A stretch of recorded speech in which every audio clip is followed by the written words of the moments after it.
पहा नवीन एपिसोड्स एकदम add free.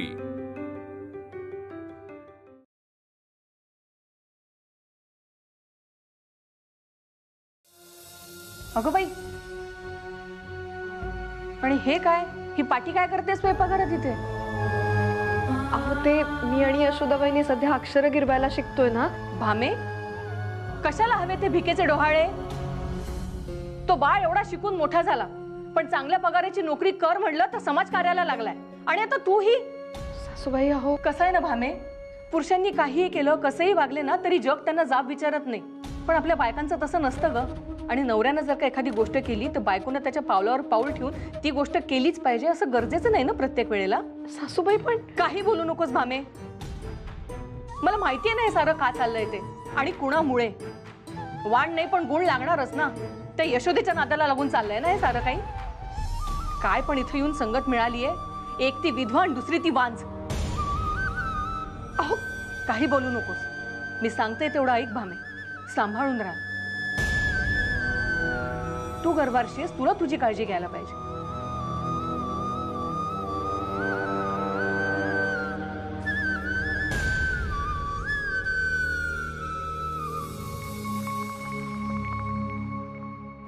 बाबाजी की जय हो, बाबाजी। आम्हाला अडवतोस, पुन्हा अशी चूक करायची नाही। ओ तुम्ही आत घुसलातच कसे? दीनानाथ थांब जा। कोण तुम्ही, काय काम आहे? हा जरा समजूतदार दिसतो। सांगा काय काम आहे? जाहिरात द्यायची। जाहिरात? हा कसली? बघा ना।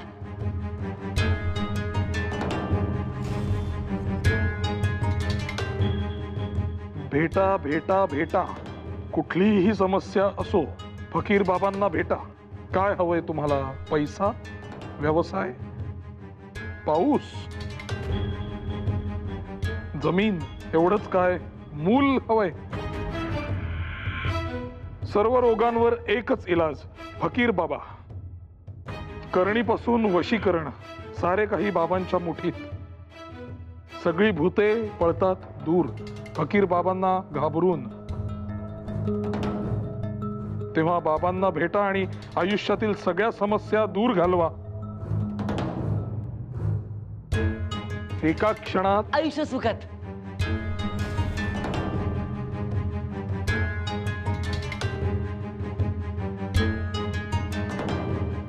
छान।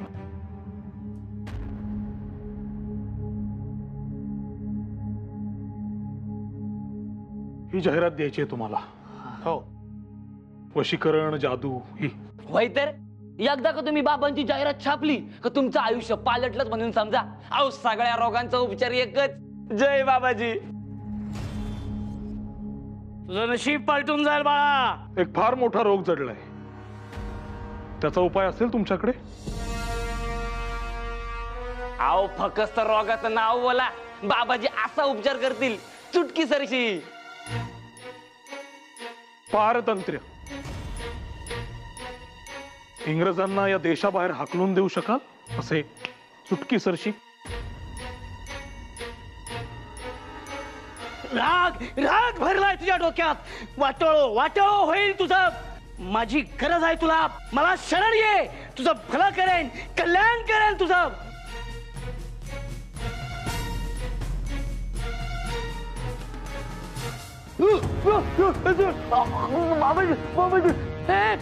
काय करतोस? तोंड बंद कर, तोंड बंद कर।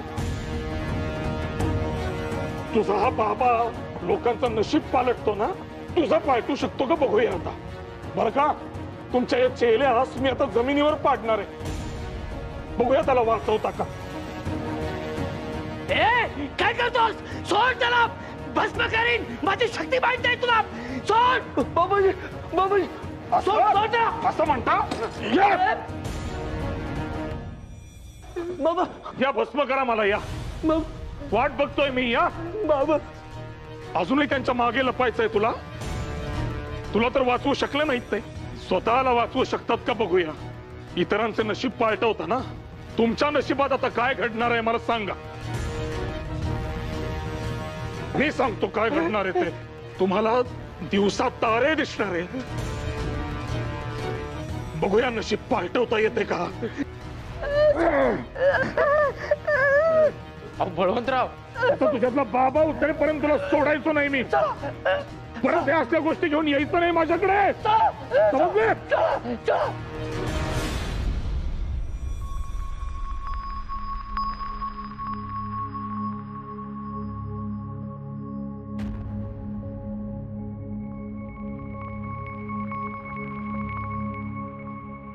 दीनानाथ, केसरीचे संपादक कोण तुला ठाऊक नाही? गोपाळराव. मग या मूर्खांना माझ्यापर्यंत काय येऊ दिलेस? त्यांनी सोडवायचे ना हे प्रकरण. ह्यांनीच सांगितलं तुमच्याशी बोलायला.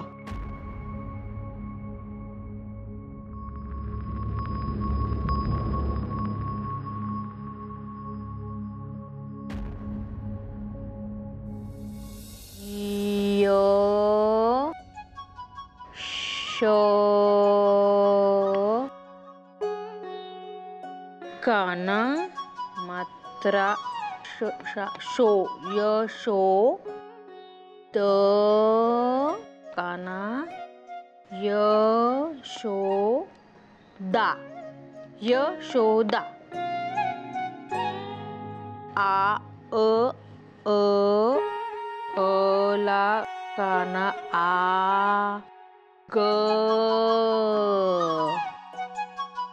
र. अगं बाई,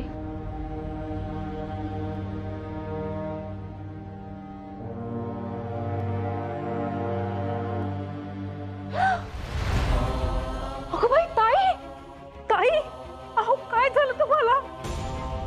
ताई डोळे उघडा ना ताई. ताई डोळे उघडा ना ताई.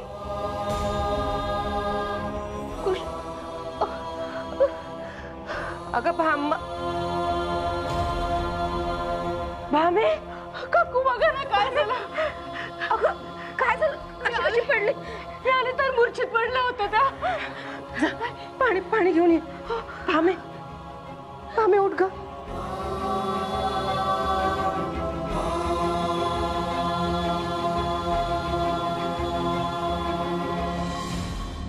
भामा भामा उठ ना. ताई भामा.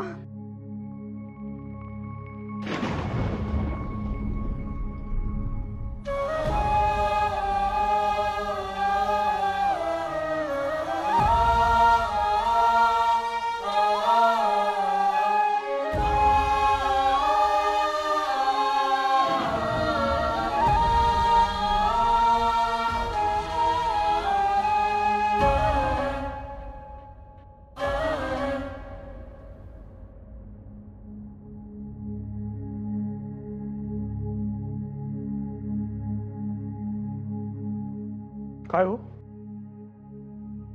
आता जे काही घडले त्याच्याकडे सोयीस्करपणे कानाडोळा करायचा मानस दिसतो तुमचा. असे घडले तरी काय बळवंतराव? काय घडले?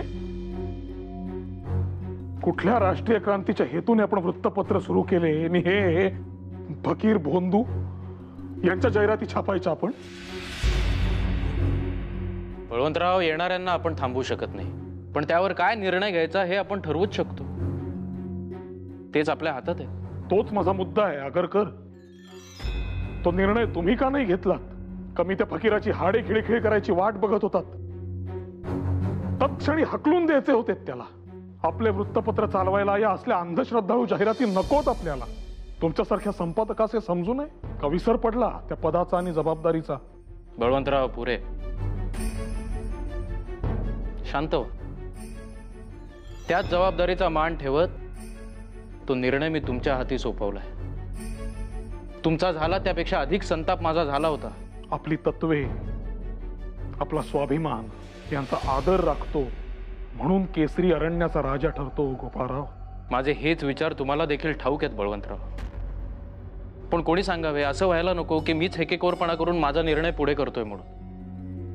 नाही, पैशांची गरज आहेच, पण म्हणून त्यासाठी कुठल्याही जाहिराती छापाव्यात.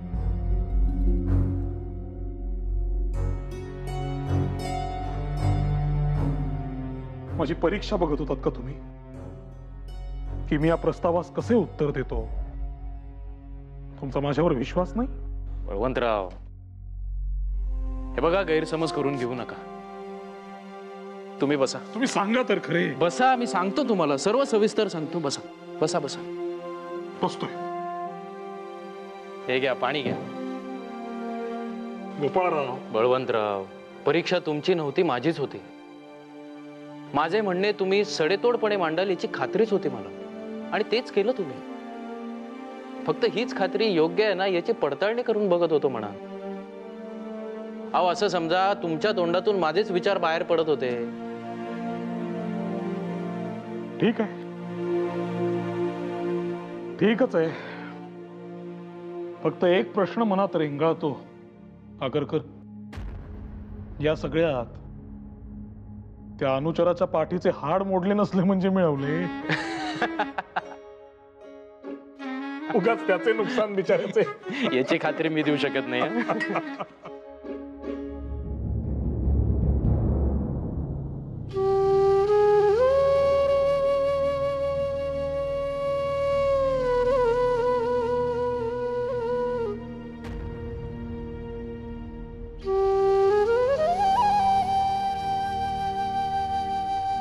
धीरानं घे भामे, शांत हो. पाहू,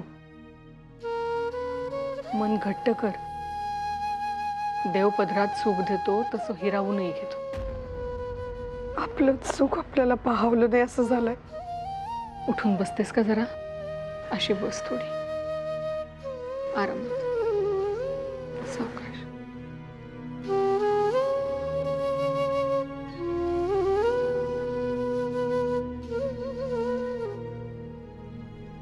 ही पेज आणलीये, ती पिऊन घे, जरा आराम वाटेल. नको आत्ता. अगं भामे, खरंच नको. झाडाचं एक पान गळून पडलं म्हणून झाड वाढायचं थांबतं का? उद्या झाडाला पुन्हा नवी पालवी येणार आहे. जरा असा विचार करून पहा ना. आणि आता तुझ्या प्रकृतीची काळजी तू नाही घेणार तर कोण घेणार? निदान या वेळेस तरी आम्ही सांगतोय ते ऐक. शिवाय मी घेतली नसेल का काळजी, पण यावेळेस त्रासच इतका झाला की. अगं, पण आपली प्रकृती कशी आहे हे आपल्याला कळायला नको का? हा, तुला वैद्यांकडे जा म्हणाली होती, केलीस तू? नाही ना? मग हा हलगर्जीपणा नाही झाला? शिवाय घरात बाकीचे कष्ट आहेच आहेत. पण ते सारं तर नेहमीच होतं ना. कृष्णाच्या वेळी असा त्रास झाला होता का? नाही ना? अगं बाई, कृष्णा कुठे गेली? कृष्णा! अहो, नका काळजी करू, यशोदा वहिनींपाशी असेल. हेच कसं आहे ना, आपल्या आजूबाजूला कशी माणसं आहेत, आपल्या आसपास कुणाचा वावर आहे, त्यांच्या मनात काय आहे, या साऱ्याचा आपल्यावर परिणाम होत असतो ग. आपल्या मनात जराही वाईट विचार नसतो, पण कुणाची दृष्ट कधी आणि कशी लागेल हे नाही सांगू शकत आपण. हो, अगं, सख्या आईची सुद्धा दृष्ट लागते. पण इथे तर नशिबानं तिची तिथं सुद्धा साथ दिली नाहीये. सासूबाई, आपल्या मनात कुणाही बद्दल वाईट विचार येत नाही ग, पण आता आपल्या चांगुलपणाचा आपल्यालाच त्रास होतोय ना. नुकसान कोणाचे झाले? आपलेच ना. म्हणून म्हणतीये, आपल्या घरी चला, आपल्या माणसांमध्ये चला, तिथे घराचं गोकुळ होईल. माझा जीव इथेच रमतो. खरंच तुला जरा हवा पालट होईल म्हणून म्हणाले मी. तुमच्यापेक्षा 4 पावसाळे जास्तच पाहिलेत आम्ही, म्हणून जीव तुटतो. एकदा पोळी आहेस, आता पुन्हा ही झळ तुला नको बसायला म्हणून जीव तुटतो. आणि तुला जर स्पष्ट बोलता येत नसेल तर मी चांगलं खडसावू का? सासूबाई, नाही बोलत काही, परंतु तू तुझ्या प्रकृतीची काळजी घे. झोप आता, आणि काही लागलं तर मला सांग, मी इथेच आहे तुझ्यासाठी. हा, आराम कर, सावकाश.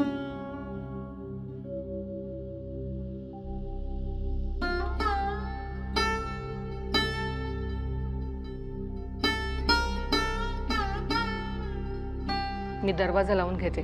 काय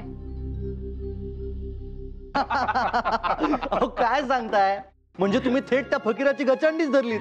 अहो नुसतं तेवढंच नव्हे, उचलून त्याला खाली जमिनीवर आपटला. चेहरा कसा पाहण्यासारखा झाला होता त्याचा. नाही नाही नाही नाही, तुम्हाला सांगतो एवढा उत्साह संचारला होता यांच्यामध्ये. अहो म्हणजे काय, यांनी मनात आणलं ना इथे एखादी तालीम देखील चालू करतील. आत येऊ का? नमस्कार, या ना. नमस्कार. मला बळवंतराव टिळकांना भेटायचं होतं. बसा बसा. या बसा बुवा. काय काम होतं? मी सोमनाथ. बळवंतराव टिळक आपणच? नाही, मी गोपाळ आगरकर. पण मला बळवंतराव टिळकांनाच भेटायचं होतं. माझं त्यांच्याकडे खूप महत्वाचं काम आहे. मी खूप मोठ्या अडचणीत आहे. माझ्यावर खूप मोठा अन्याय झाला आहे, त्यामुळे मला फक्त त्यांनाच भेटायचं आहे. बोला बुवा, निर्भीडपणे बोला. बळवंत टिळक तुमच्या पाठीशी उभे आहेत.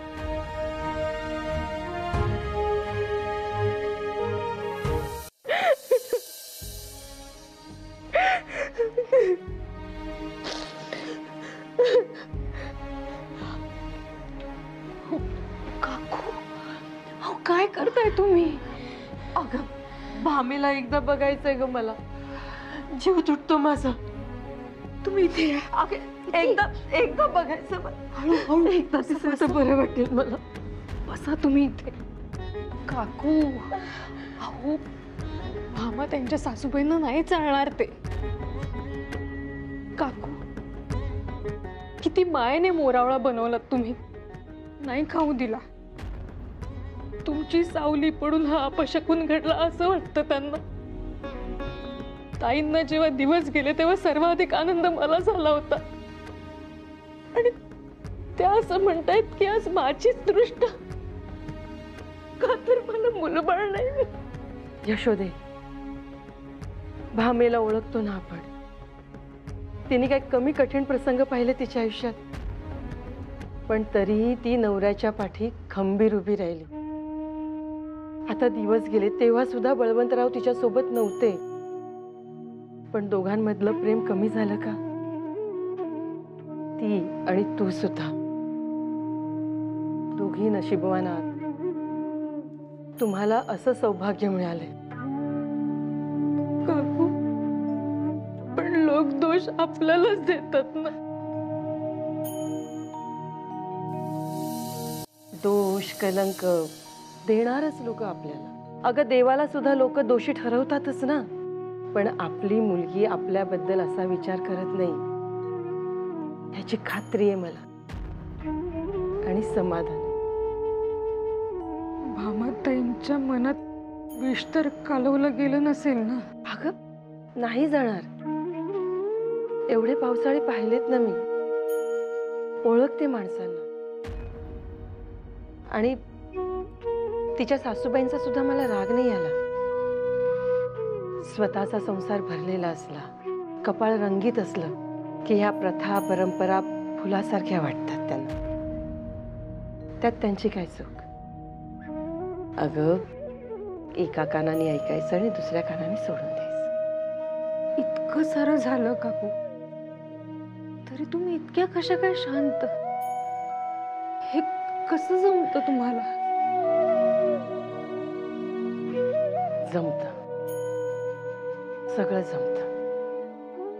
आनंद हाच की इतका कठीण प्रसंग असताना सुद्धा भामेबद्दल तुझ्या मनात असलेला ओलावा कमी नाही झाला. जाणवतं मला. आणखीन काय हवं? अगं हाच तर संसार आणि हीच तर नाती असतात. यशोदे, मला वचन दे, तुझ्यात आणि भामामध्ये तू अंतर येऊ देणार नाहीस. काय काय म्हणते मी?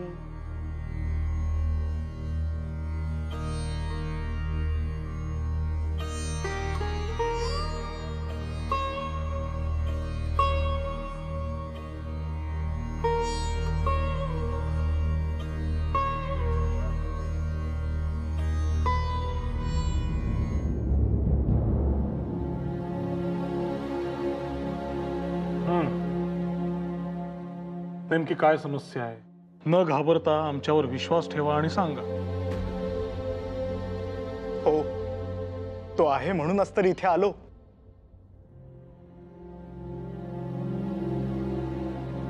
हे घ्या. हे काय? वाचा तुम्हीच. डॅनियल नावाचा एक ब्रिटिश अधिकारी त्याच्या शिपायांसह माझ्या घरात शस्त्रे लपवली असल्याच्या केवळ संशयावरून झडती घ्यायला आला होता.